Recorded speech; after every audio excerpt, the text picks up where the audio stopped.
dərsi verəcəm. Dersim vereceksin. Aferin oğlum. Ucu bax belədir. Pensiya çıxdın, ucu dərs verirlər də.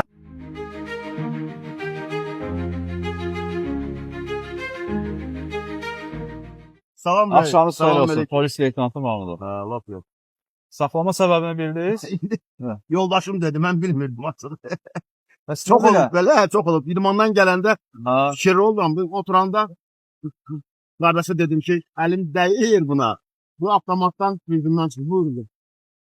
profilaktik tədbir keçirdik hal-hazırda. Bəli. Yəni sizə cərimə tətbiq eləmək üçün saxlamamışam. Avtomobilin tutanın qaranlıq vaxtı xarici işıq cihazlarını yandırmamışdınız. Bəli.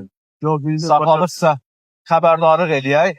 Halbuki, yəni qanunvericiliyin tələbində xəbərdarlıq yoxdur, belə bir imtiyazlar Evet. yoxdur, nəzərdə tutulmayıb.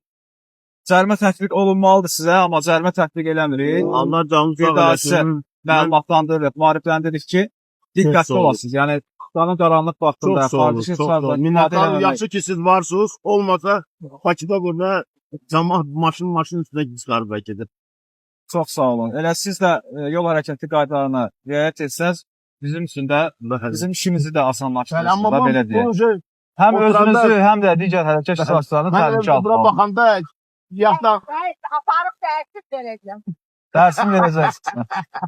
Aferin oğlum. ucu bax belədir. Pensiya çıxdın, ucu dərs verirlər. Hey!